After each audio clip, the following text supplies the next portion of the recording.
Okay. Hello, today is May 21st, 2012. We're meeting today with Mr. John Robledo Robledo, yeah.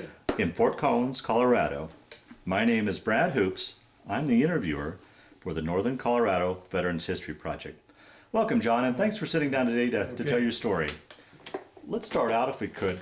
Tell us a little bit about yourself, your date of birth, where you're born, a little bit about your family. 5926. Chicago. In Chicago? Yeah. And do you have any brothers or sisters? I got a sister and a brother, yeah. And where'd you fit in that order? Well, I was the first one. Oh, you're the oldest? Okay. Yeah. Okay. And then my sister and a brother, yeah. Okay. And what'd your father do for a living? Primarily worked for the railroads, different jobs, you know. Okay. Okay. Well, before we move ahead to your military experience, one question I always like to ask your generation: do you have much memory of, and was your family much affected by the Great Depression? Well, probably, yeah. Yeah. You know, we moved around quite a bit, and just whenever he found a job, we had to move towards that job or whatever. So Okay. and that's about it. So did you live in primarily the Chicago area, or did you guys move around the country or the state, or? We were in Minnesota for a while, and St. Paul. The railroad job up there, I guess, and as far as I knew, that was Yeah. it, you know. Yeah. Then moved back to Chicago, and we were up there maybe, I don't know, 10 years, something like that. And where did you finish your schooling then? In Chicago. In Chicago. Yeah. And what year did you graduate? Or I never did. Oh, you never did? Okay. Yeah, see, it was just 1 year high school, and that was about it. And I got a job. And I went to work for some outfit where they made, boxes and all kinds of containers and stuff like that. Okay. And I got another job with General Mills. And I was there for, I don't know, not very long, and I got drafted. Okay. Okay. How long then after you got drafted before you shipped off to boot camp then? Was it? So let's see, that would have been August. Yeah, August 44. And I went down to Texas and Camp Hood down there. They call it Fort Hood now. Yeah, yeah. And how was that? How was that transition going from civilian life into military life? Was it much of a change or transition for you? No, not really. No. No. No. I figured, well, this is the way it's going to be, so, you know, Uh-huh. just took it and that's it. Yeah. And there was 17 weeks of basic training. And then from there, well, let's see, it was, I guess, December, from August to December I was down there. And then I went home, went back to Chicago. They give you, see, I was off, it was about a month. A furlough from after. Yeah. Uh-huh. And then right after, I was there in Chicago for just after Christmas. And I shipped out to LA, Los Angeles, first part of January, something like that. And obviously I was in an army camp there, I forget the name of it, but then they shipped me up to Washington, Seattle, somewhere in that area. There was another army camp. I was there for 2-3 weeks, and then we got on a boat and went to the South Pacific. Okay. Well, that begs the question. Here's this Midwest boy going to sea. How was that for you? Did you get your sea legs, or how was that sea crossing for you? Well, it was the whole time was almost a month on that ship, and anyway, we were going over there. I remember this one time. I never slept. I slept below decks maybe 2-3 days, and after that, I never did again, because they Oh, there was one day there, they had everybody move down below decks again, get in your bunk. And I just happened to be doing KP that time. And I asked one of the Marine Corps that was running well, they were in charge of ammunition and guns and whatever, and they did. And I asked the guy, I says, how come you run everybody downstairs? He says, well, they figured there's a jet submarine out there. And I says, how come you shoved everybody downstairs? Yeah. He says, well, if you did, they'd be all around on the decks and in the way and whatever, So I never slept below decks again. Yeah. Oh, I jeez. found a place, and anyway, we ended up in, stopped at a couple of islands around there, in New Guinea, yeah. That was the biggest one, I guess. And then we ended up in the Philippines. And first we got off the ship on Leyte Now, when you went over, did you go over as a unit, or were you going over as a replacement? as a replacement. Okay. And Yeah. and then when did you finally meet up with your get put into a unit? Well, see, we're on Leyte for maybe 2 or 3 weeks. And then they then that's when they split up everybody and sent them to whatever outfit, And they ended up going to Luzon, the northern island, the big island up there. And I was put in the 25th Division, 27th Regiment. Now, were you part of the invasion, or had the invasion of the Philippines already happened at this point? Well, that was, it already happened. Okay. And we were there about, you see, when, well, you see that picture of MacArthur going, walking ashore through the, anyway. We were there, probably, we left there in January, so it was probably February. Probably February 44, 45. 45. Yeah. And we were there when, well, you've seen pictures of those GIs that were, the Japanese army had taken them over and they surrendered to the Japs. Bataan March? Yeah. Uh-huh. And we got a lot of those guys, helped them out, and because they were just, I doubt if any of them weighed 100 pounds. Uh-huh. Anyway, we got them all situated and everything, and we did some work around there. There was a story going around that they was Australian GIs around there, and they had them set up around on the island around there, and what they would do is look for enemy soldiers or whatever bunked somewhere, and if they did that, they'd call us and they'd say, okay, you get on this here boat, and we'd go to this little island somewhere and look for the guys that they said they thought they saw. A couple of times we found some Japanese around there. And if they give us a fight, well, we fight back. Sure. And only one time did we ever bring one live one back. And we had him strung, we tied him on we were in the rubber raft, you might say, And they drop us off in the evening, about dusk. We just lay on the beach and then go off, look around the next morning. And then when we got to fight with them, the dead bodies were laying there. We just whatever, and then just one time we had just one guy.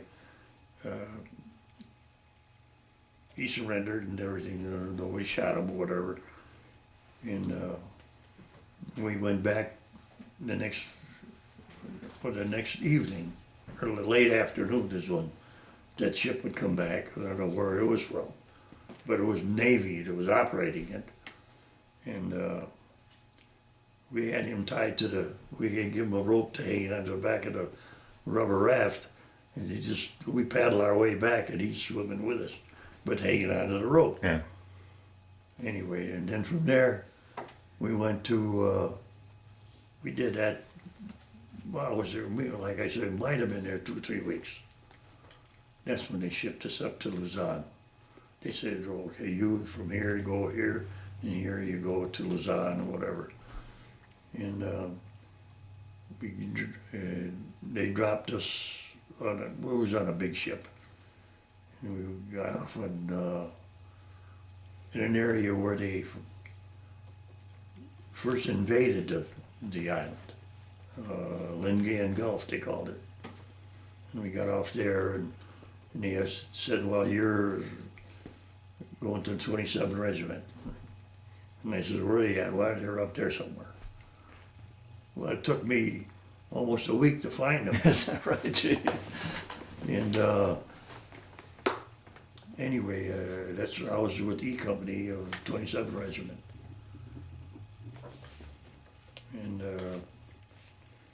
went from there, and the big fight around there was police. They were going after a place called Belady Pass. And it was like, I guess, one of the passes around here, you know. And it was, took about 8 months to get it. Not 8 months, let me see, it was February, March, April, May, June. Yeah, June. And the first 3 or 4 weeks, I guess it was an area just like around here, in the mountainous area up there, and there was this whole open land and then we never ran into any real combat till we got to the mountains. And then that was probably,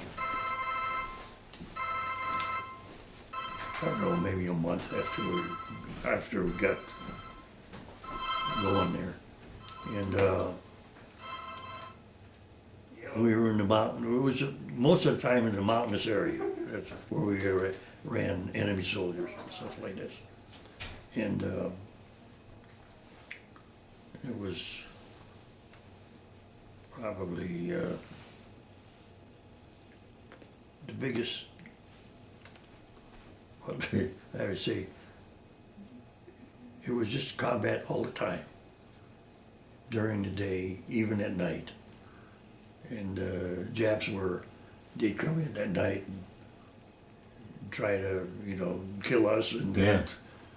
and we were dug in. You dug in a hole. Everybody dug a hole in. If you were going to hang around there more than the next day, you dug in a hole. And the hole was enough for you to fit. It was maybe at least 3 feet deep and maybe 4 or 5 feet long. He sat in there until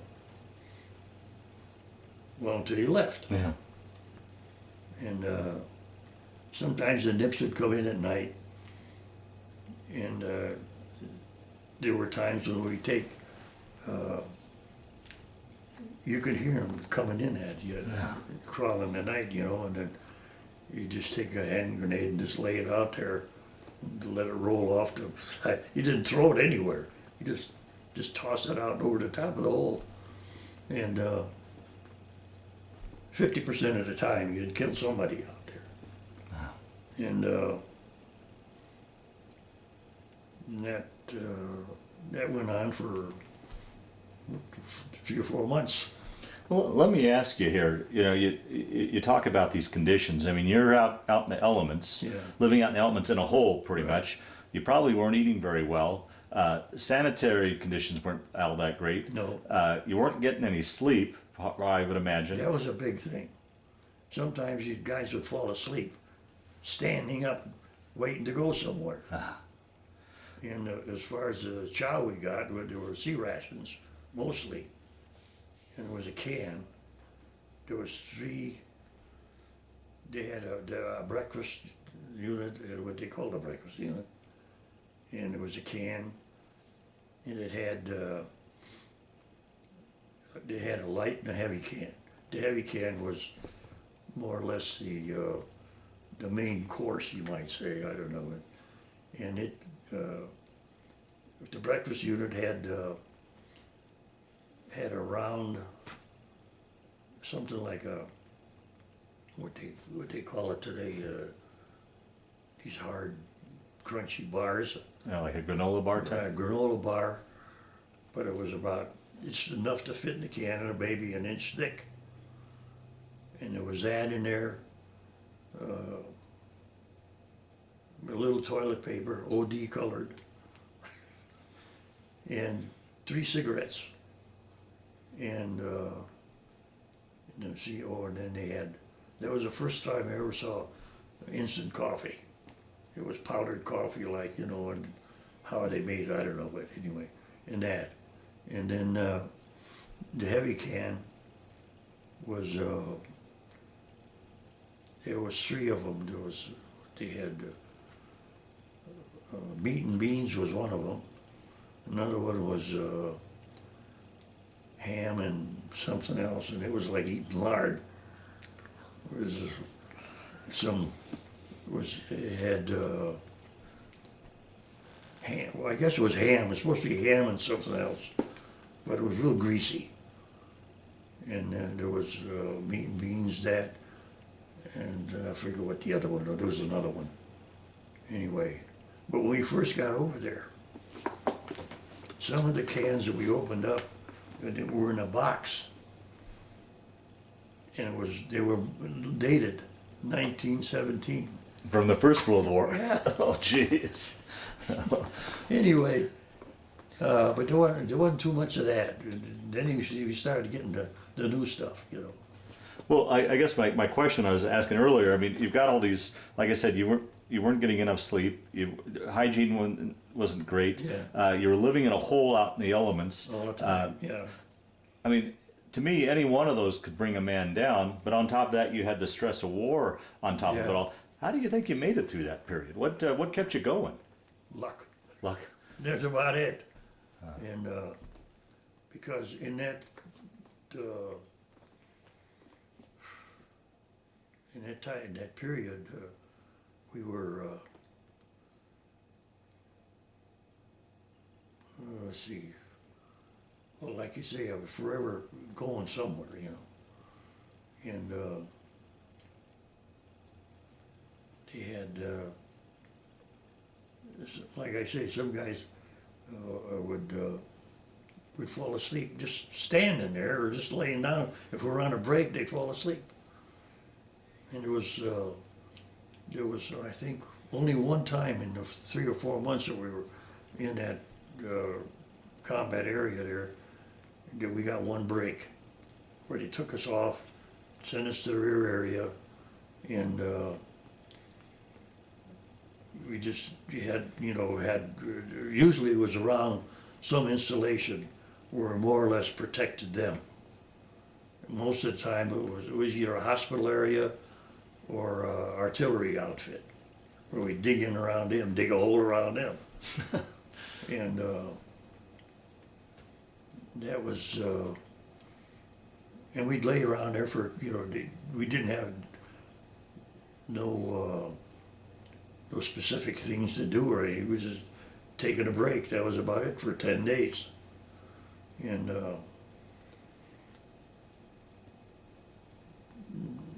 they had some, they had beer and whiskey around there too, and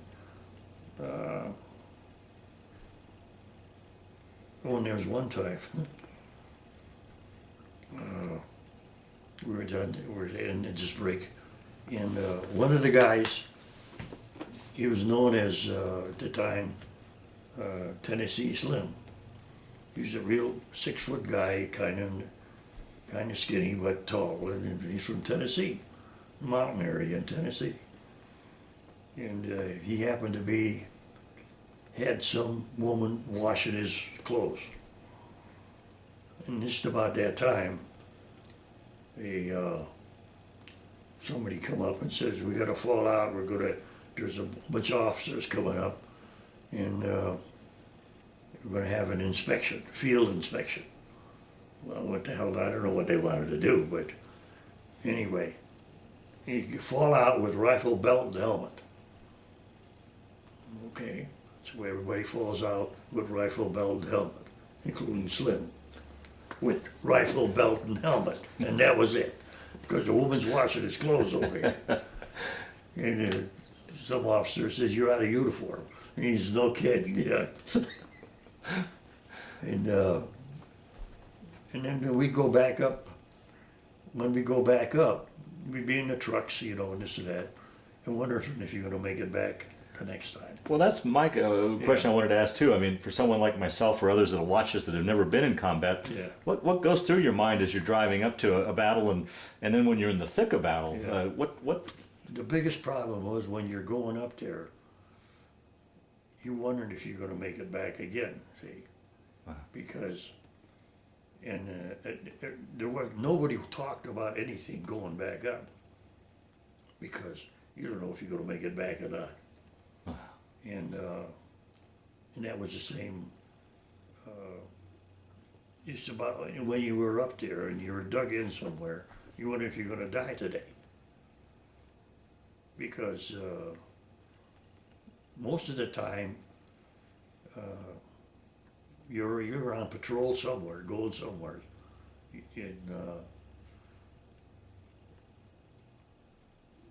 And there was a fight just about, say during the week, I'd say you're 75% of the time you're fighting with another group of Japs somewhere. And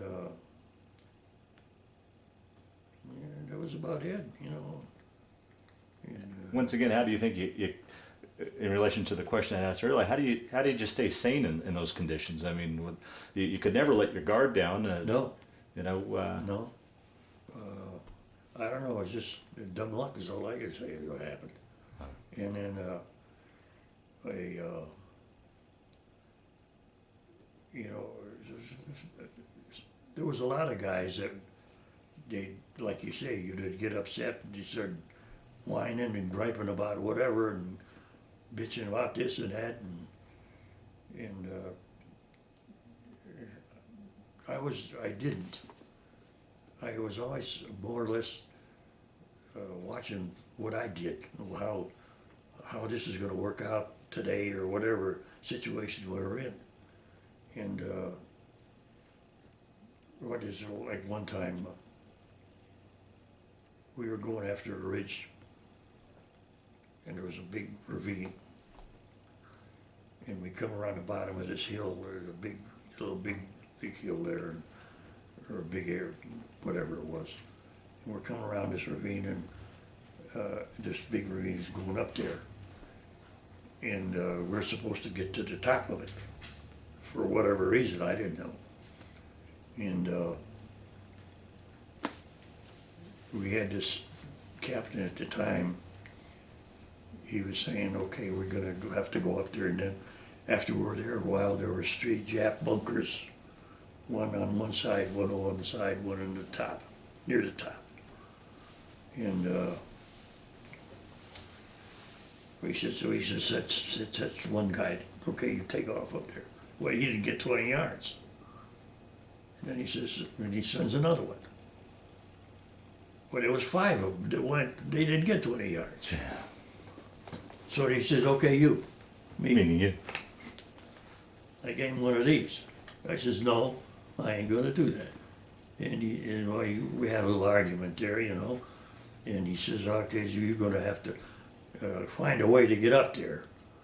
And he got all ticked off and everything, and he walked away from me. And he says, I want you to have this taken care of, you know, before I get back. But there was 4 of us left. It was me, a guy named Sheptick, Resnowski, and Salee. And just about that time, another guy was walking up towards us, and he had a real clean uniform on and everything. Must have just got here, you know. So anyway, he was a second lieutenant. But then, I didn't know that, but he's told himself he was a lieutenant. Mm-hmm. And nobody ever wore IDs of any kind. Right. Anyway, he comes up and I told him what the situation was, and he says, okay. And I told him what we're gonna do, and I says, I knew there was a command post just back a little ways there. And I says, did they have a phone? He says, yeah. And it's one of them crank phones, you know. So I said, okay, I go back there, and I said, I want to get a hold of H Company. H Company's heavy weapons, mortars and 50 caliber guns and tank guns and whatever. And I told him what the situation was. And the guy says, where we were at, see. So he says, okay. So they sends one rocket off.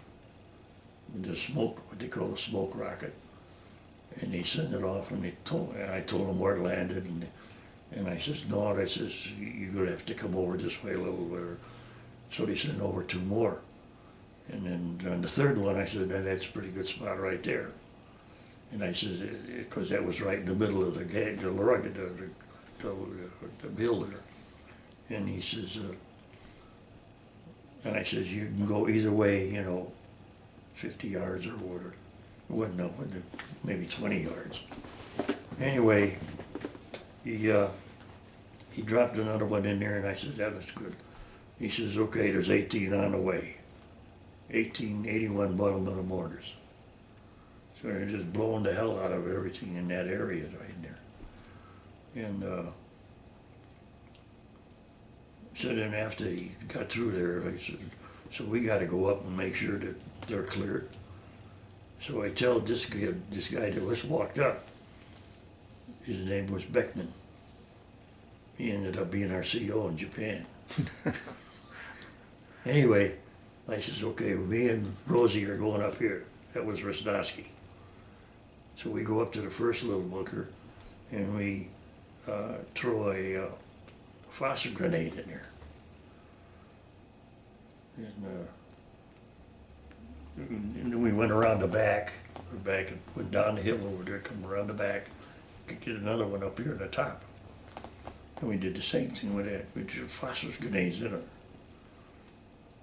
And then Beckman says, what the hell's a phosphorus grenade? I says, it's a smoky thing, you know, whatever it is. And he says, what's it? Well, he asked me what it did. Well, according to Beckman, not Beckman, but we had what they called a battalion medic.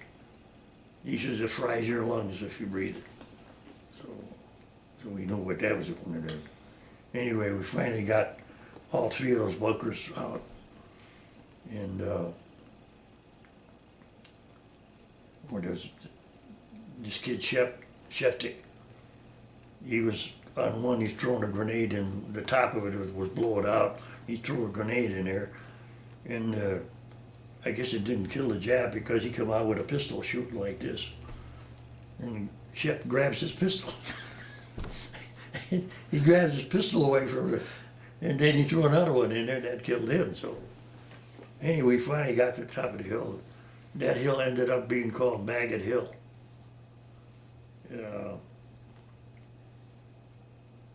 When we got up there, well, there was 3, we were the 3rd company to try to take it.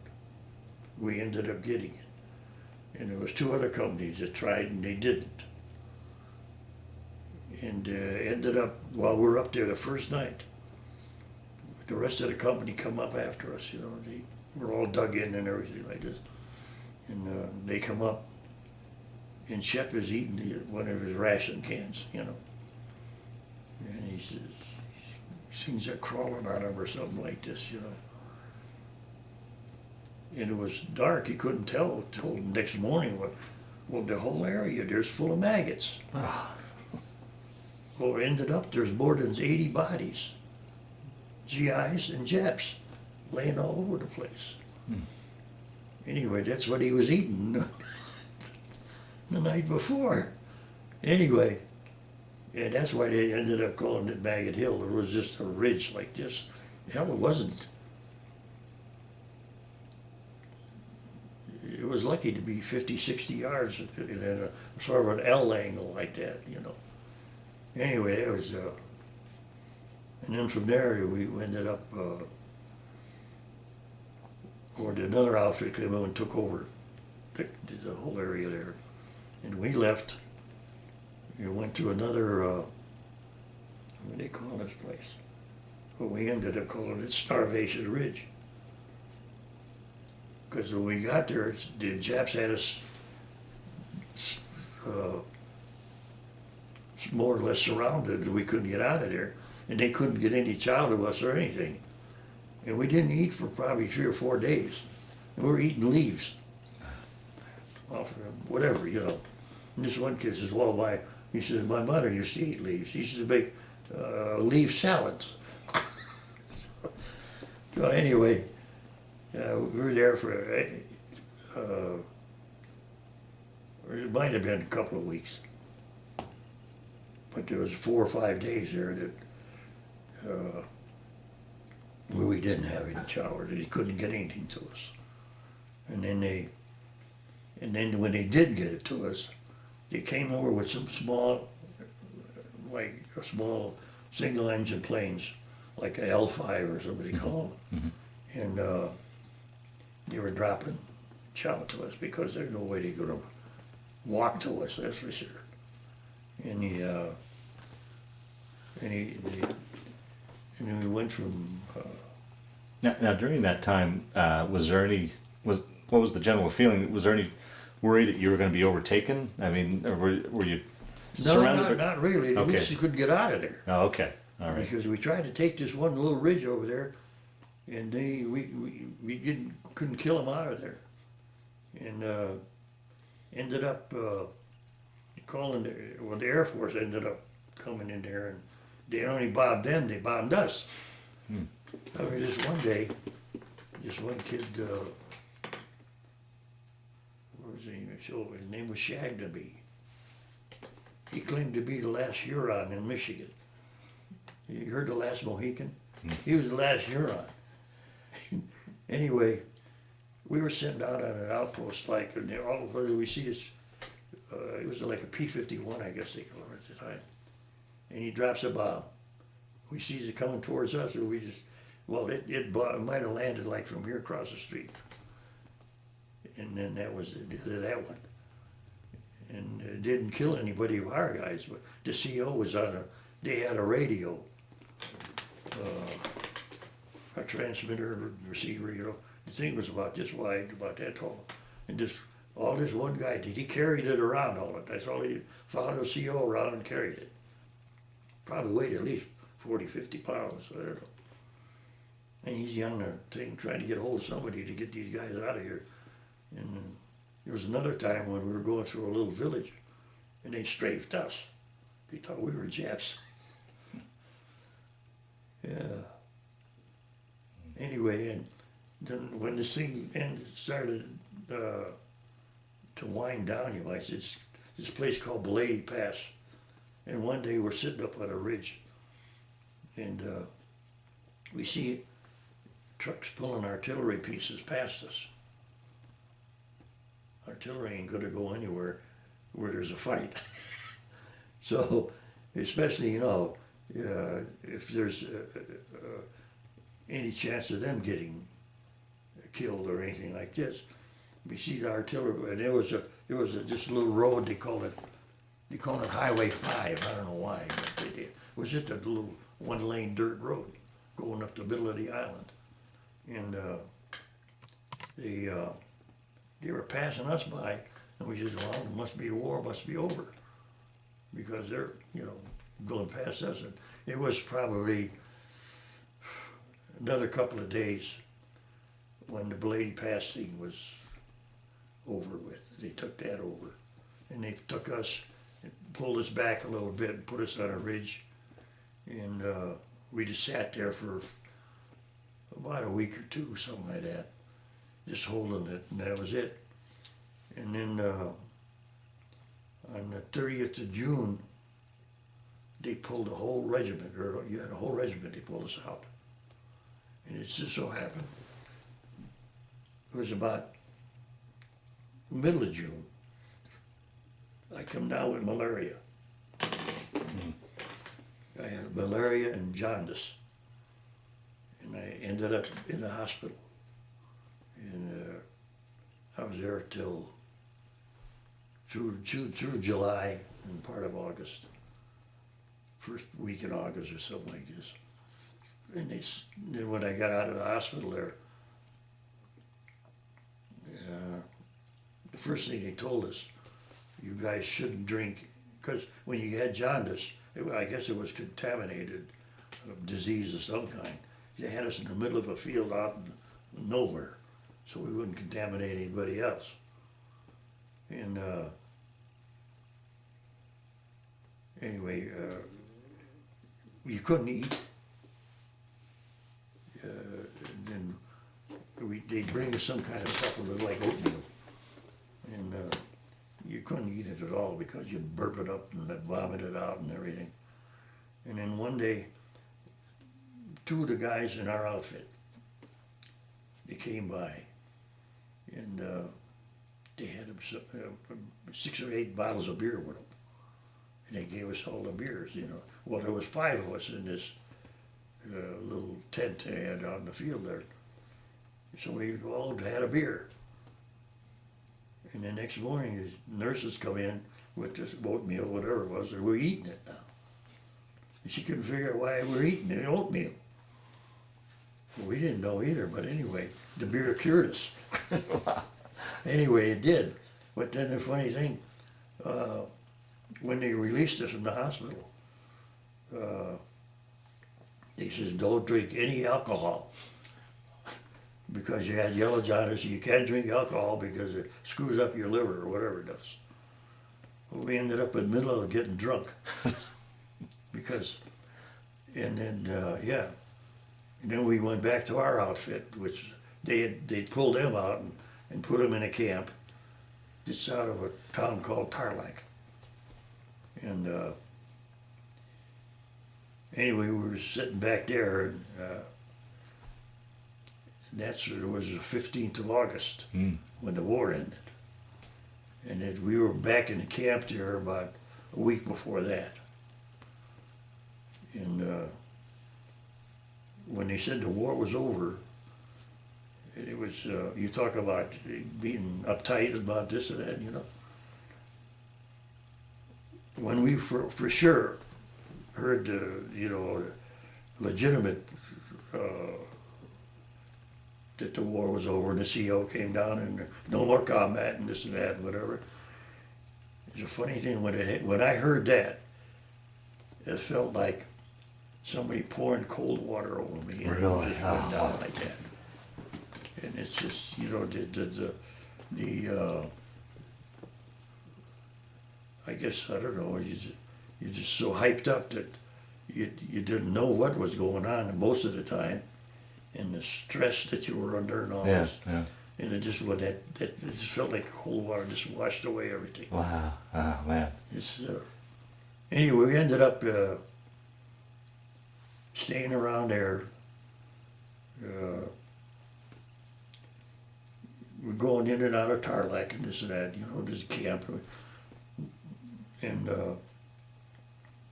then they had us doing training, going out on a boat, then coming back in and going ashore with those Higgins boats. Like a beach landing? Yeah. Yeah. Uh-huh. And coming back in for training. Well, we did that before. We don't have to do this again. Anyway, we ended up, that was in September. And just before we left, the local chaplain, he had a service for everybody. He says, okay. And then he had written down everybody that got killed. And in the 4 or 5 months that we're in there, in our regiment, there was 350 guys killed. And not only that, but I got their names and numbers in there, in one of those albums you might want to hear. It's everybody that, you know. Anyway, and then right after, it was about a week after that, he gave us all a blessing or whatever, you know, and we got on a ship and went to Japan. As part of the occupation forces, Yeah. then? Yeah. Well, let me back up before we move on to Japan and ask you about that time in the Philippines. I mean, you were isolated from the rest of the world. How would you talked about seeing that caravan of the artillery going up and thinking, oh, the war must be over. But how would you get word about what was going on in the world as far as how the war was going, or No. what baseball scores were like back in the States? No. You did all you knew was what the next operation was going to be. And that was it. And you didn't know what day it was or whatever, you know. You didn't even know what month it was. And because there was this, well, we never had to deal with civilians of any kind. And we just stuck out there in no man's land, you know, and it was a jungle. Wow. Primarily. And in the hill, we're just a wild area, Yeah. nothing there. Yeah. And I don't know. And it did, like I say, it didn't end. When they pulled us out, and then we'd get a break at that time I told you, and then we'd go back up there, and there wouldn't be as many guys coming back as it went up, and that's all you do. You never know where you were, or, well, all you know is you're gonna have to take this, what they call it, pushing. You're pushing to another area, and you're gonna take some hill. It was usually a hill, and you usually knew what one it was because the artillery and the Air Force was bombing the hell out of it. And then we'd have to go up there and take over and whatever. And the Japs had a way. They had one place, one hill. I mean, it was like the subway. They had tunnels all over the place, you know, and we would, well, like we'd use a lot of smoke grenades or because a regular frag grenade wouldn't kill anybody because you could be back in there somewhere and they'd anyway, Yeah. the smoke did it. Okay, yeah. The white phosphorus did it. Yeah, yeah. And then we just cover up the hole. And they'd lay in there and dead or whatever, I don't know. I mean, they wouldn't come out, that's for sure. Yeah, yeah, yeah. Well, how was it? Kind of along the same line of questions I've been asking all along too. I mean, how would you keep going in the fact with the fact that you didn't have an end date? Like, boy, if I could just make it till next Tuesday. There was never an end date. How did you just keep going and going and going? You did. Yeah. You didn't know. You didn't. You just went. That's all. And just like I say, the first time we knew anything was going to end was when the artillery passed us. Yeah. And there was just, you didn't know if you were going to make it out or not. And you just took that for granted, And that's the way it was. There wasn't much you could do about it. Wow. Even if you wanted to get out of there. Well, we had one guy kill himself. He was laying in his hole and he ended up he shot himself in the head anyway. And how was it coping with losing buddies, being injured or killed? I mean, or did you have time to even cope or No, to you deal didn't. with it? Yeah. No. You barely knew anybody because they'd either move on or get killed or whatever. And like I say, Rosie, Shep, and Silly, we were just lucky enough to make it out, and we did. Why, I don't know, but we did. And well, there was a few other guys too, you know, that, but these guys were part of my squad. Yeah. And we just, out of 12, only 4 of us made it out. Wow. So, Talk a little bit about communications. I mean, in today's world, we've got internet and cell phones and such. Back then, your only option was mail. With you guys being so isolated and on the move all the time, how was it getting letters and such from home or sending stuff back home? Or did you? I didn't, but there was one time, we were on a break that time, and they told us, everybody here, they gave us like a postcard, write home, send a letter home, and that was it. I still got, in the year or 2 years I was overseas, I mailed 18 letters home, and I got them up there because my mother saved them, Wow. and that's about it. Did she ever talk about it once you got back home? No. Did she ever talk about what she was going through with her son No. over in harm's way and not knowing where he really was because your information was censored? You couldn't tell them Oh where you yeah, were. they'd read all your mail before you send it. Yeah. Yeah. No, and if there was something on there that was questionable, they just scratch it out Yeah. or throw it away, whatever, you know. Yeah. Well, let's take your story then. So the war's over. Well, one question I have: the war was ended by the atomic bomb. Did you guys have any clue what this thing was when you heard about what? No, Yeah. we heard about it. Well, I got a picture of the town that blew up here, and I forget what, I don't know if it was Nagasaki or whatever. But we went by there one time, and we were going to Tokyo, and took a picture of the town. It was, well, you can see the picture. Yeah. there. Yeah. There's a couple of buildings standing made out of concrete, I guess. Other than that, there's just nothing. Yeah. Well, you said when you'd heard the war it had ended that feel of fresh cold water rolling down you. Was there a celebration there in the camp or what? Oh yeah. Yeah. There was before we got there, they had somebody build the camp, and they had these tents. They were like I don't know, maybe 15 feet square, something like that, you know. And when we heard the war was over, legitimately, everybody got drunk and tore the camp down. Oh, is that right? It wasn't a tent standing. Anyway, the next day, well, it took us 2 or 3 days to put the thing back together again. Even the CO's tent was tunneled. So you guys then you left the Philippines, took a ship to Japan. Take your story from there then, as part of the occupation forces. So we went to Southern Island, I guess they called it, Kyushu. And we got on a train there. And there's a little town there. And we're walking through this, going to the railroad station. And there was a 2-story building there. It was a schoolhouse. And all the little kids are waving at us when we're walking through town there to get on this train. And we ended up in, we got off, you had to go, because the island, there was a bridge across from this island to the main island.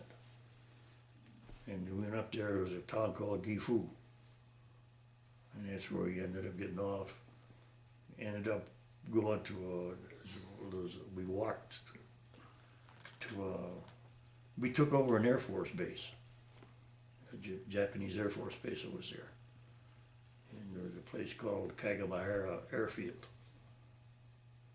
And we were there for, well, till I left, which was, that would have been October of 45, and I left Japan August 46. Wow, you were there that long. Yeah. Even with all your combat, you hadn't developed enough points to. No, that's the way it was. See, the point system worked for every year, for every month you were in the Army, you got 1 point. For every year, for every day overseas, or every month overseas, I think you got 2 points.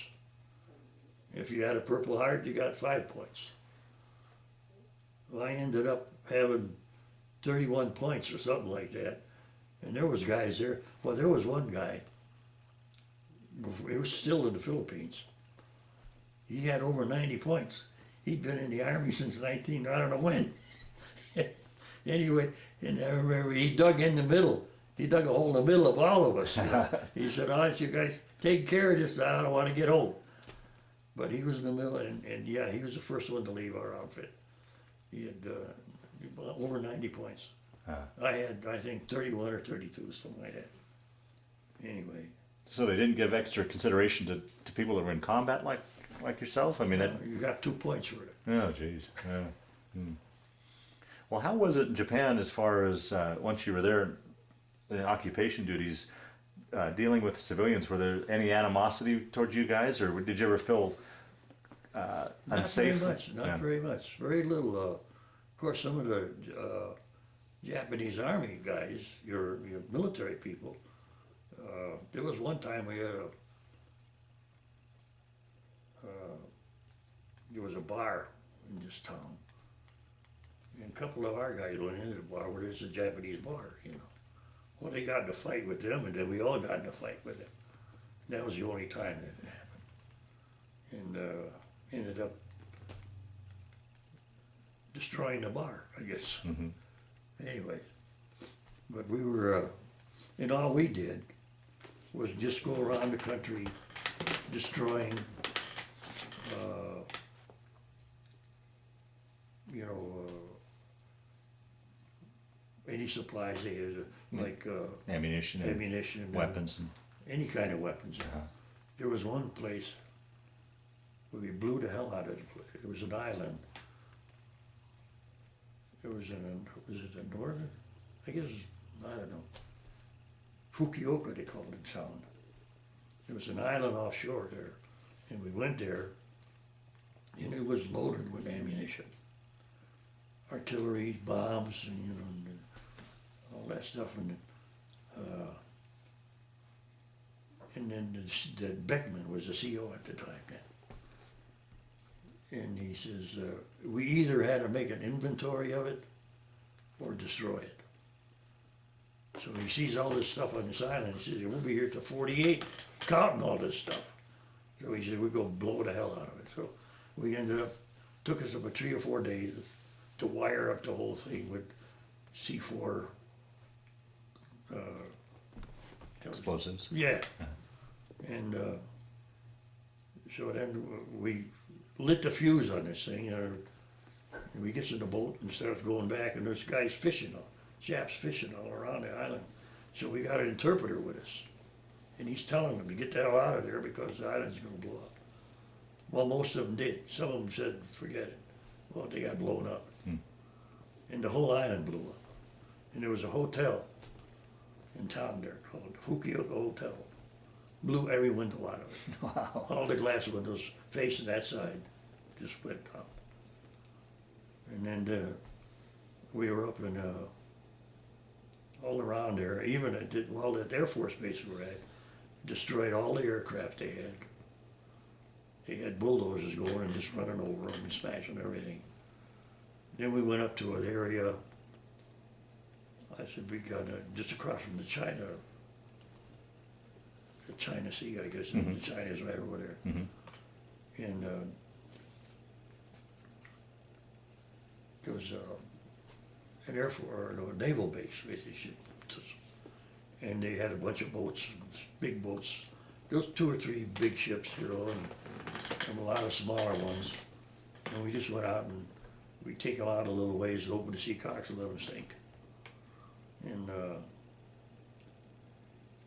we were here for, I don't know, maybe a month, something like that, just getting rid of everything. Going up and down that coastline there, and just getting rid of any, you know, military equipment that was there. That was it. Well, it sounds like you got around quite a bit of Japan then. Oh yeah. Can you describe the scene, what it looked like as far as damage and stuff from from the war? Was it? I was No, just. not really. No, really, no. No, maybe, Except well, except for the big towns, you know. Yeah. Well, there was one town, I think it was Osaka, wasn't hit by anything. And I remember Bongiorno, he was the first sergeant in our company. And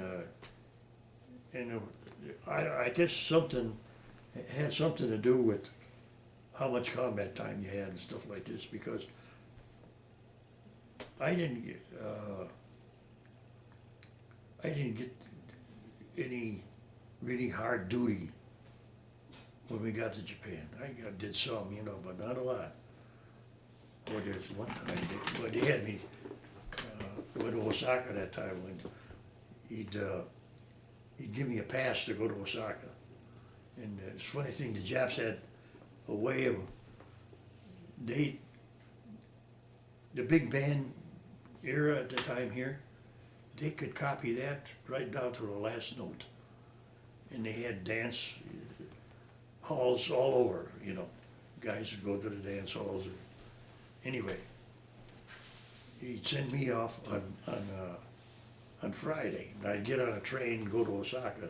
Before I got there, well, the dentist, he'd send me there to get my teeth fixed. Well, I'd go there, well, the dentist is closed, he's not open again until next Monday. So I got a weekend in Osaka. And then at one time, they put me out guarding a tree or something like that. I was out, they had me on the main gate coming in. And after, I guess, I don't know, after 5 o'clock or something like that, there's no Japs allowed in the camp. So it must be maybe 6, 7 o'clock or whatever it was. And here comes the driver up to the main gate, a 1940 Cadillac. And I just told the driver to get around and get out of here. Well, the guy in the back seat yelled something to him, and he took off. I put 8 rounds in the back of the Cadillac. And he stopped everything, and I had him out, laying out on the ground there. And I called him, you know, and what the hell was it? Corporal of the Guard, post number 1. So when that passes on until he gets to wherever, and here comes the CO down and a couple other guys. Well, I got these 2 guys later, one's the mayor of the town. And he's supposed to have a dinner and a movie that night with the CO here. Well, he didn't have a note with him or anything, I didn't know. Yeah. So that's when he took me off the main gate, put me guarding a tree way back there somewhere. And it was not too long after that, they sent us back to our camp at the Air Force Base. And I was there, I don't know, not too long, and just when I got shipped out. That was August, 46. 46, yeah. And took a ship home, or did you fly home, or how'd you? No, 12 days on a boat Oh, to geez. Seattle. Must have been nice though when you got back to the States, Oh, yeah, to be back in the yeah, country. I mean, yeah. talking to a number of guys that are in the same situation, they always had cravings for something. Was there anything you were looking forward to when you got back to the States that you had missed? Yeah, everything. Everything. And well, we got in Seattle, and it was like a 2 or 3 day run on a train to Chicago, Fort, what do they call it? North of Chicago, there's a big Army base. Anyway, that's where we ended up right there. That's where you got discharged? Yeah, Okay, all right. and yeah, that was August, September, so I don't know when. And then they actually, my discharge wasn't really official till October 46, because I had supposedly some time, what do they call it, leave time coming, yeah. Mhm. Like a month or 2, whatever it was, I don't know, anyway. Well, let's get into the back portion of the interview and talk a little bit about what you did after the war. Then, as far as when you got out, did you go to work right away, or did you take some time off to decompress a little bit, or what'd you do once you finally were out? The first couple of weeks, we got together with a couple of the old guys in the neighborhood, you know. And, we had one guy that was killed. Mm. He was in the Marine Corps. He never made it back. But there was 3 or 4 others. We all made it back. And 2 of us were in the Army, and 2 in the Navy, and 1 in the Marine. Guy in the Marine Corps didn't make it back. And anyway, the first job I got back was I was driving a truck. One of these trucks that hauls cars from Detroit to Chicago. and I did that. I was through that, that would have been, yeah, it would have been 46 and maybe November or something like that. I was coming back from Detroit with about a load of cars. You know, coming back, and it was at night, and it's snowing a little bit, this and that. And I'm looking at the mirror on the side here, and I see this lights on the side there. The red lights, you know, the tail lights. What the hell is tail lights doing on the side over here? Well, I ended up, the trailer was almost 90 degrees off, like, or 80, whatever. It's going sideways down there. Well, it took me a little while to straighten it out and everything. And that was the last time I drove that truck. I went back, I got back the next morning, you know, and I said, well, I'm through with this thing. And then, the next job I got was, a railroad. We would run around and around those guys. I was a switchman. You'd make a switch, you put trains together and this, that. Dangerous work. Yeah. And you're hanging on the boxcar like that, and then the engine would be hooked to the boxcar, and then the guy would release it from the engine, and it would go around, and you would pull the things or release it. You would release it from the engine, and it would hook up to the bunch of cars that you had laying down there. Just one night, it's 3 o'clock in the morning, and we're going making this train up, and down the tracks there was a switch where you switch the tracks so it would go this way or whatever. And when whoever was throwing that switch one way or other, you put a seal on it. And you can't move that seal until you find out why this thing is switched over like that. So we make this thing, we're putting this thing together, and then I released this train, this engine, or the boxcar. And I noticed down there's a train, a railroad, a bunch of cars going across the track, across my track. And this track, I released this boxcar, it runs right into the side of what they call them, those big containers that was full of oil or gas or whatever was in it. And it knocks it off the tracks and it spills whatever it was in it all over the place. And there's 5 guys, there's 5 people on this unit that operates the switching system. There's the engineer and the train, and the fireman, and then the guy that was in charge of the thing, and then 2 switchmen. And they blamed me for that problem. And it was the union that did it. They had me fired, and they said it was my fault. And I said, what about the seal that was on there? Somebody took the seal off and took the switch. And they never said who did it or anything, but they blamed me for it. Wow. And from that time, I never had nothing to do with unions.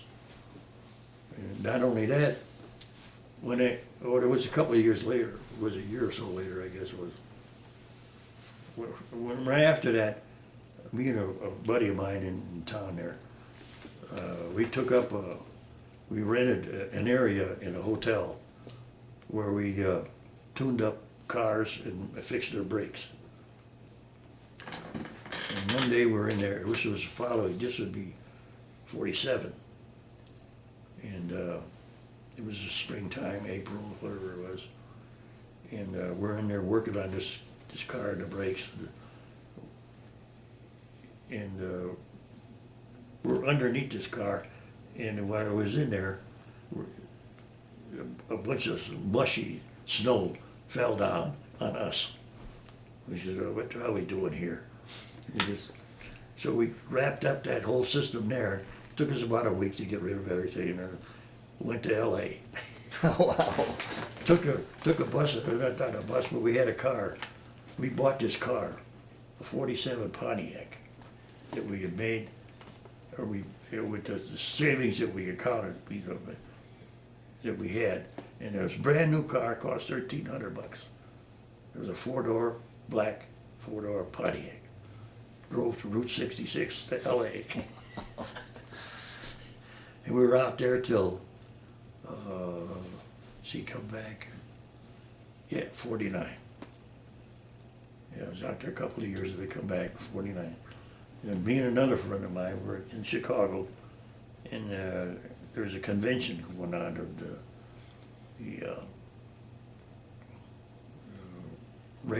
not railroad, but radio and television business. Well, the first time I ever saw a television set was in L.A. And they had a date with this good girl there, and I goes, and I knocked on the front door. She said, "Go around the back door." I says, "Okay, go around the back door." She says, "We'll go out the kitchen." So when I get in the house there, and I look in there, and there's some people sitting around watching a little screen about this big. I said, "What the hell are they doing?" She said, "They're watching television." I said, "What's that?" She says, "Well, that's like radio, only it's pictures." I said, "Who doesn't sit around and watch that?" Anyway, we go back, and ended up leaving L.A. It was 49. Yeah, 49. Yeah, 49. And I get back to Chicago, and we end up this convention is going on there. So me and this buddy of mine, Joe Riley, we're going in there, we look around, this and that, and you see these television sets that are 17 and 10 and 12 inch, most of them were with 17, or not 12 inch, monitors. And there was a guy on a desk there, and he was promoting the school, television and radio school. And we just had to walk up to him and see what he's doing there, and he told us, he says, we have an engineering school in Chicago here, and we're signing up people to go to the engineering school. And he says, "You guys GIs?" "Yeah." "Well, you can get in here for free. Go to school for free, and they'll pay you $75 a month, plus pay for the school." We said, "Well, $75 a month, that's pretty good."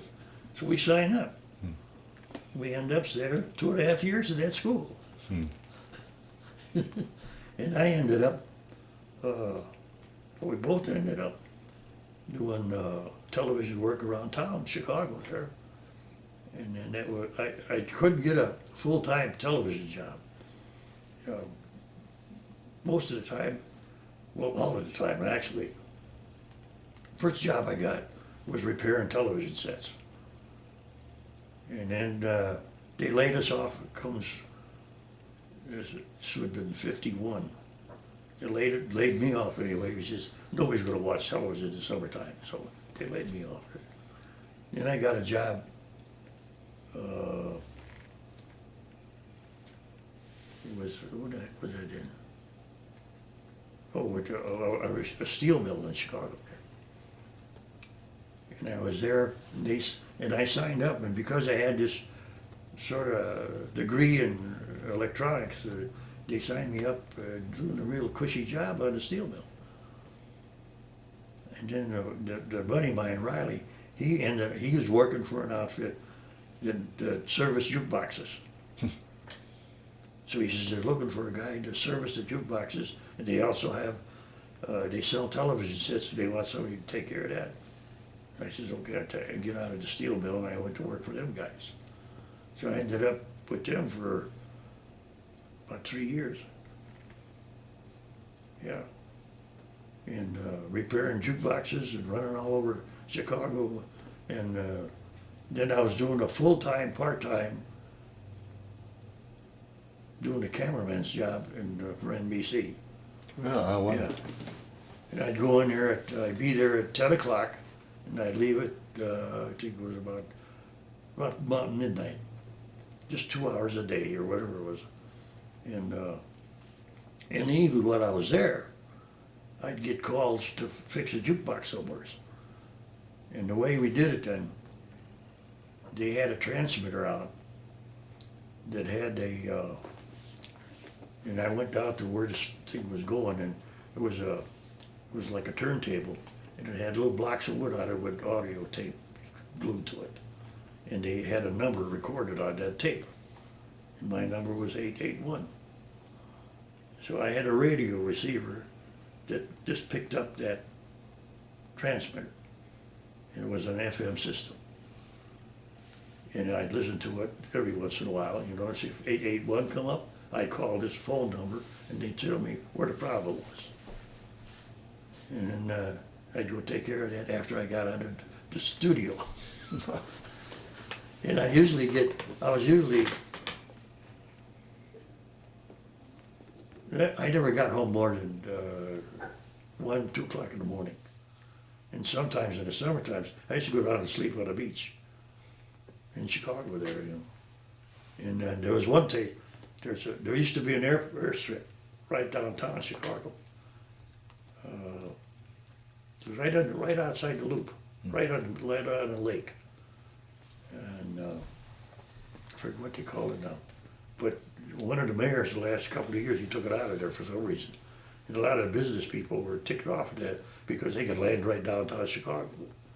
Anyway, I'd go down there, and there was a guy I knew, and I was at the time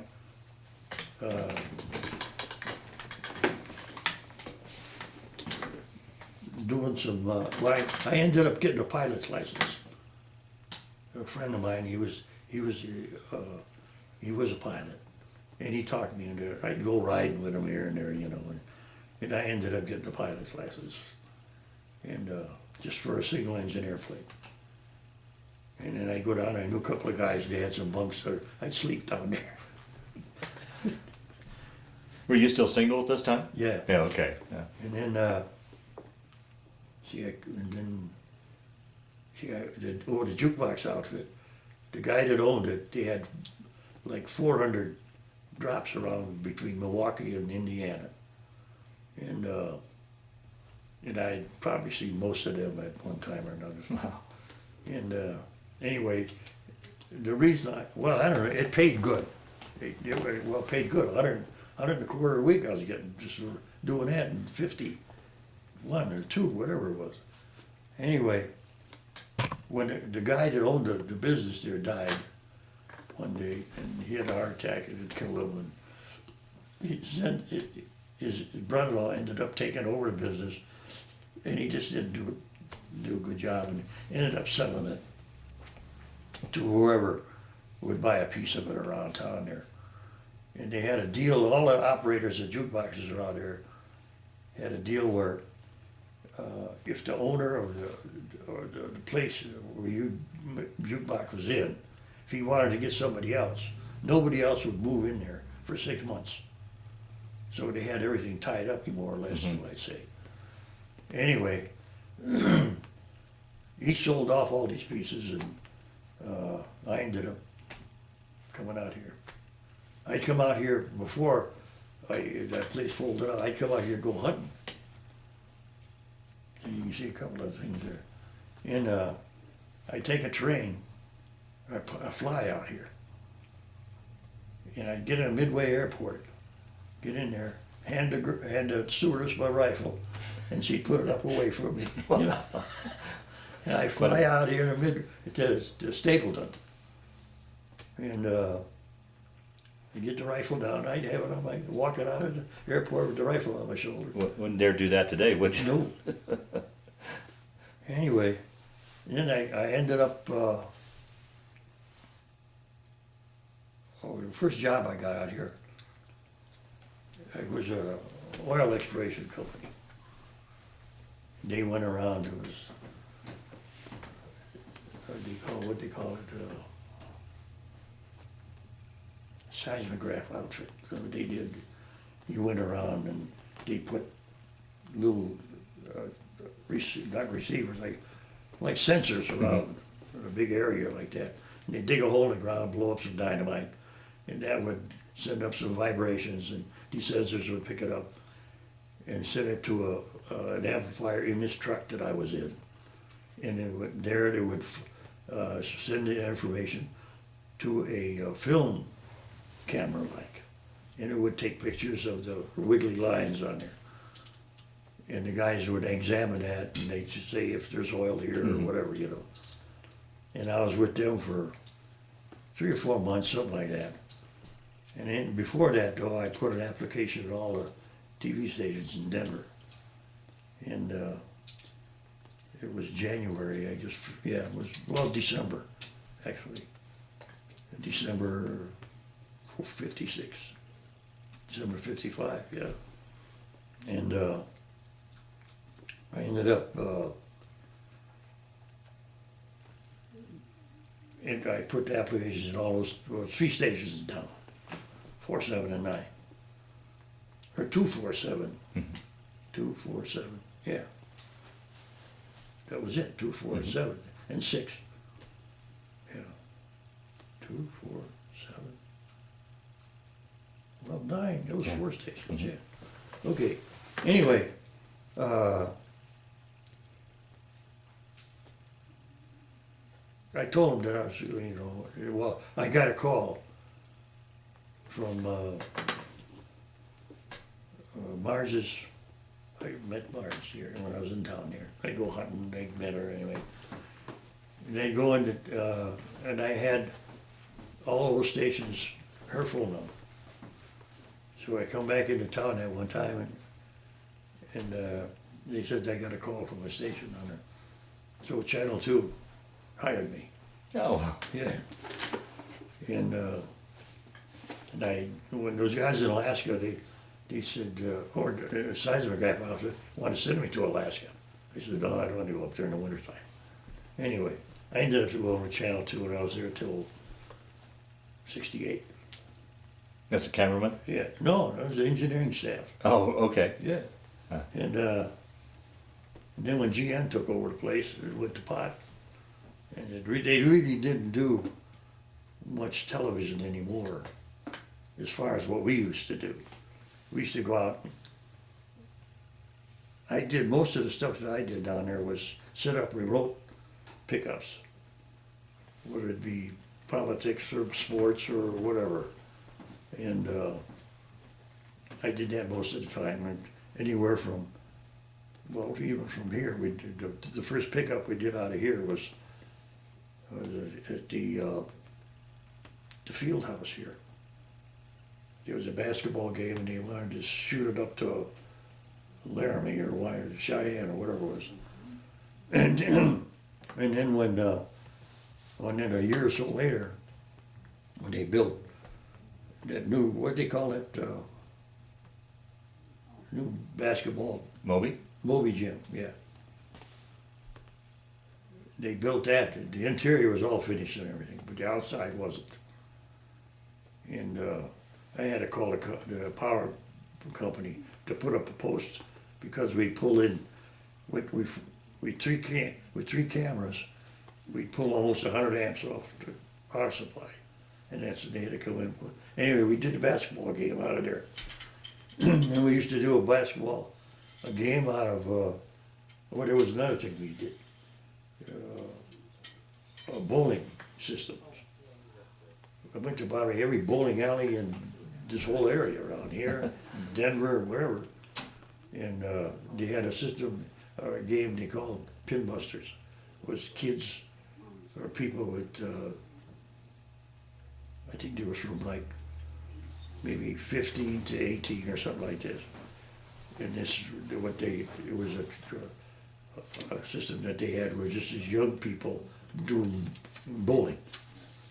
And then we did pickups for, whether it be sports in Denver, and movie houses. They used to do some movie houses still had stages out of them. They do live performance on the stage, and we used to do that. Then out of Central City, we used to do a show out of the Opera House there all the time. Oh, wow. Wow. So you did that till 68? Yeah. And then what'd you do after? Ended up over at CSU. Oh, worked for CSU? Yeah. And retired. What'd you do over at CSU then? Well, I quit Channel 2, ended up with an outfit where they, it's the first, where they come out with 1-inch reel-to-reel videotape. And I ended up going to a course in about 2 weeks. I think it was in Chicago, just to get familiar with how to repair it and this and that. And I used to come up here to CSU because they had a system here with about 15 or 20 of those recorders. And I'd come up here at least 3 or 4 times a month, and repair them. Okay. Tweak them up. And then one day they offered me a job. I ended up staying there. And how many years were you at CSU? 20. 20, and until you retired? Yeah. Well, we'll start to wind down this interview. Let's talk a little bit about family. Married to Marge. How long have you guys been married? 51. 51 years? Yeah. And children, grandchildren? No, just 4 sons. 4 sons? Yeah. 3 sons. 3 sons. 3 sons. Okay. Yeah.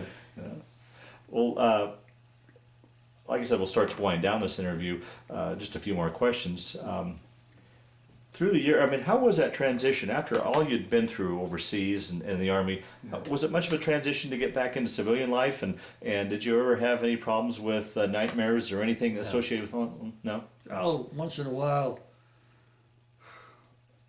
I'll start thinking about that period of time, you know. And it just keeps me from going to sleep, that's all. Okay. Don't get upset or Yeah, anything like this, but then I'll just go get a shot of brandy or something to go to sleep. Yeah. But no, I never, I can see some people, like, they say they ended up with some kind of a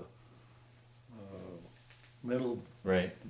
Post-traumatic stress and such, but you never experienced any of that? No. Oh, good. How about through the years, you mentioned some buddies there. Did you guys, did you ever keep in touch with guys you served with? Ever go to any sort of reunions or anything like that? Yeah. Yeah. And, let's see, there's only one left now. Is that right? He's in Chicago. He was in the Navy, yeah. Did you ever go to any sort of like unit, No. 25th Division? No. Okay. Yeah. No, they used to send me, you know, a card or a letter once in a while. They're going to have a reunion here or there or wherever. But this one time, the only reason I didn't go was because anybody that I knew wasn't there anymore. Right. And it's the same way. They have a thing here in Denver we used to call the Dinosaurs, which was primarily the people that worked in television, whether in broadcasting, whether it be talent or engineering, from 1953 when they went on the air here. And the last time I went to one, we used to have 2 meetings a year. And we'd get together, everybody get together from all the 4 stations, or 5 in town. And we'd have a big meal and a few drinks and this and that. It was October and April, I think, we'd get together. And but lately, there's nobody there anymore that's a dinosaur. And there was only 2 women in the whole business at the time that were on the air at the time. Yeah. But and even the last time I got a letter from them, because they'd send me a letter to sign up for whatever, if I was going to be there or not. And even the guy that was the head of the whole operation, his name was Mervyn Smith, and he worked at Channel 7, and he quit. So then he was the last one. I don't know anybody down there anymore. So anyway, whether it's even operating anymore, I don't know. Yeah, yeah. Well, as we close down here, is there anything I didn't ask you that you wanted to talk about, or any stories that have kind of floated to the top that you'd like to talk about? And then open up to you guys, any stories you guys have heard over the years that he didn't mention. So hopefully we've rounded out your story as best we can. Or have we? I think we've pretty much covered it all. Remember, we used to set the grenades out. Oh. We put booby traps like. There was if we're dug in somewheres, and at night the nips would be coming up, sneaking around this and that. So we'd take the container that the grenade come in. It was it's a sleeve type thing, and we pulled a pin out of it, but wouldn't let the handle loose. We'd shove it back in there, and we'd tie a string to it or a piece of whatever it was, tie it to a tree or whatever, and then have the wire going across the ground like this. And when somebody would walk by that thing, they'd kick it out of the container and blow up. And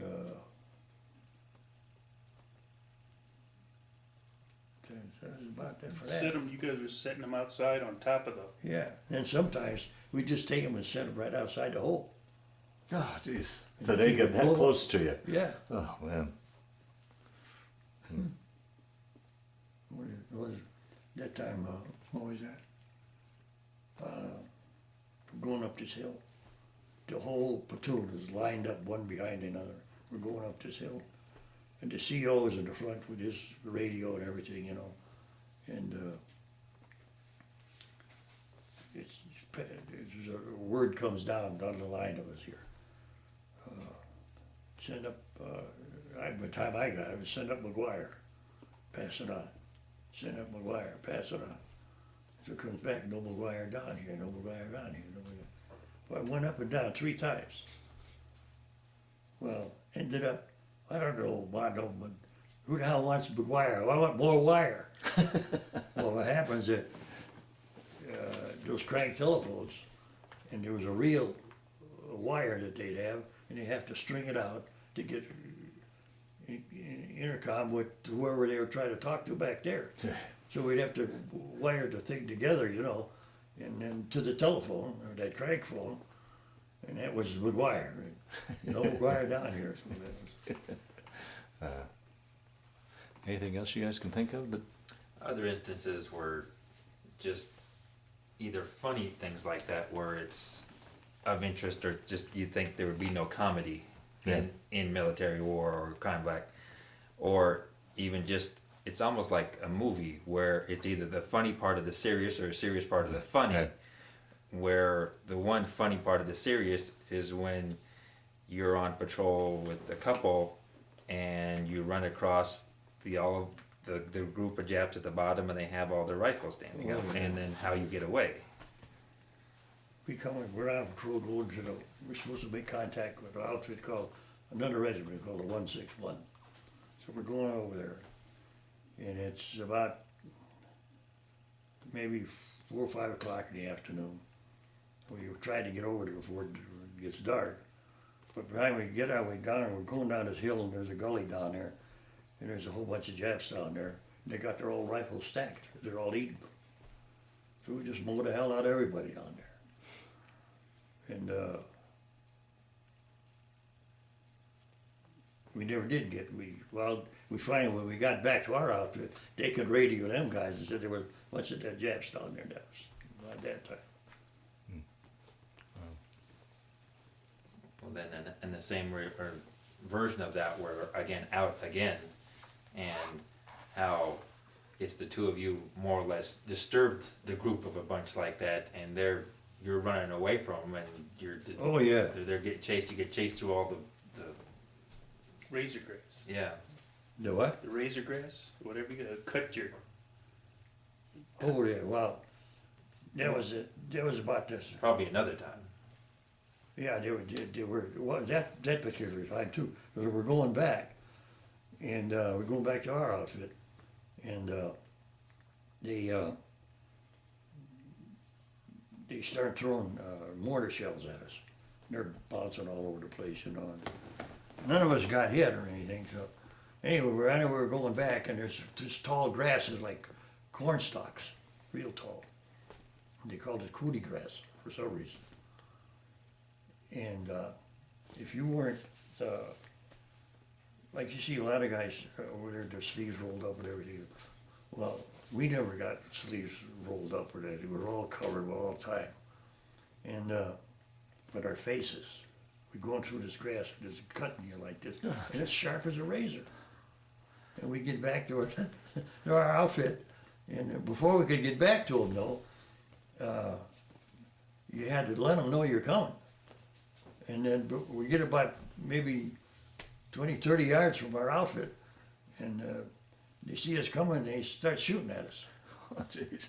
And he says, this is, you know, so-and-so, what a patrol we're on. So then he says, to make sure we knew that we were Japs that's lying, and this one guy hollers out, what the hell did he say? Who's the mayor of, or was it? No, not the mayor. Oh, what's the name of the baseball field in Chicago? Well, he says, it was at Cubs Park. Okay, come on back. And so we go back in there, and then they had some kind of purple medication or something, and they just painted us all up with this stuff, and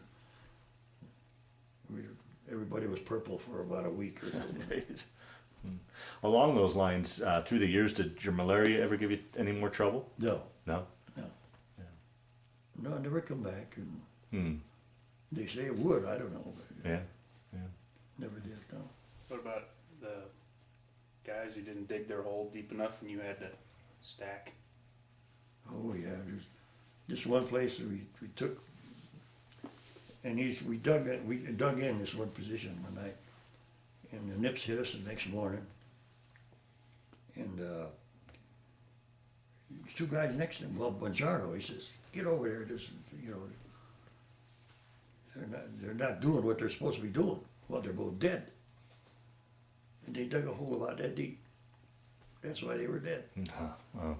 So that's when I went over there, and then and they had a BAR, and and there was a bunch of Japs coming up the hill there, just breaking the poles just with the BAR like that, and they ended up throwing the magazines, empty magazines, to Buongiorno, because he had a light 30 caliber machine gun over there, and they're taking the bullets out of their the strap that the bullets are in, and loading the magazine and throwing it back to me. Because I used up 12 magazines, and there's 20 rounds in a magazine. Wow. What were you hiding behind? Tell them what you were hiding. I was hiding behind the bodies, the dead bodies.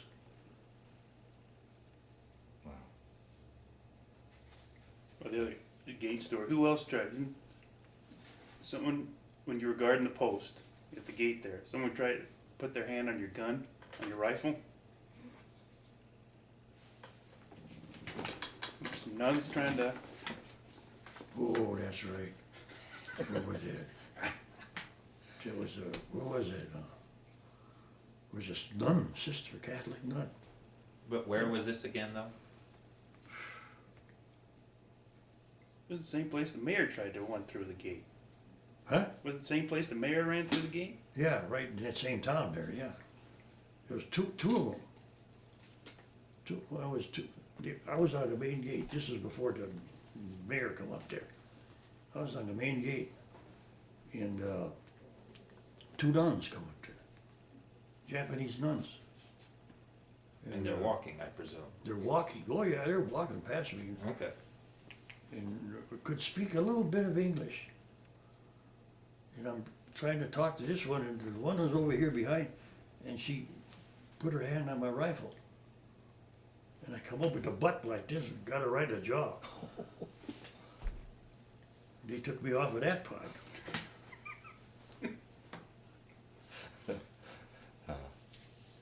Because then something about the report goes, uh-oh, Robledo killed a nun. Yeah. No, that was, well, where is it here? Well, the last question I like to ask John in these interviews, and we'll close it down. How do you think that period of time in the military, everything you saw, how did that affect your life, change your life, play a role in your life, or did it? Or was it just simply a chapter of your life you went through? How would you answer that? I just, you know, Really? yeah. I just forgot about it when I Yeah. went. When I got back, well, you think about it, you know, Yeah. what happened and this and that, but it never bothered me mentally or anything like Yeah, that. yeah. Just, I wouldn't want to do it again. Right, yeah. Fair enough, fair enough. Well, I want to thank you for sitting down to tell your story today, but Yeah. more importantly, I want to thank you for your service to our country.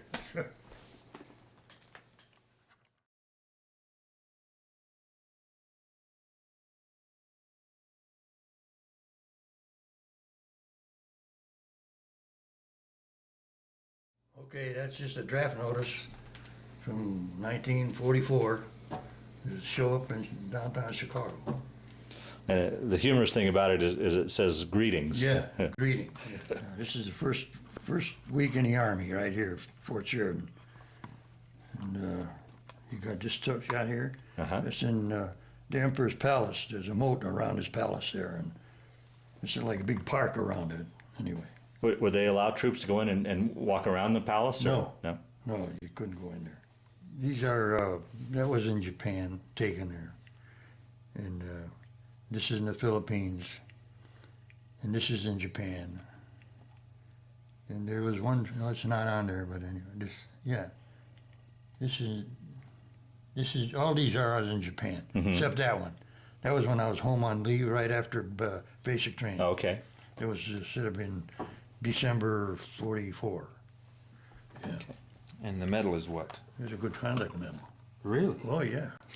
Okay, this is right after the war ended. This is when they camp outside of Tarlac in the Philippines, and these are the guys that are left over in our outfit. This is part of 2 or 3 squads here. And well, that's all of them the survivors. This is the oldest guy in the outfit right here. He was older than anybody. I know it.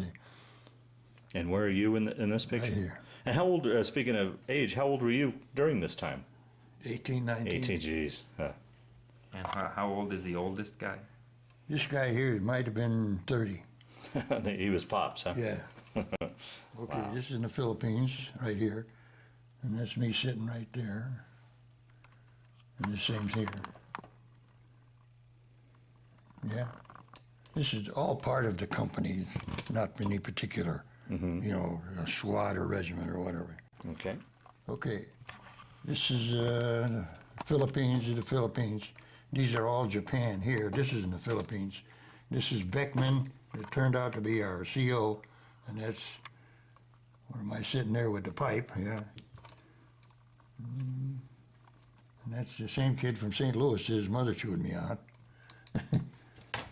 And oh, let's see this. Yeah, this is.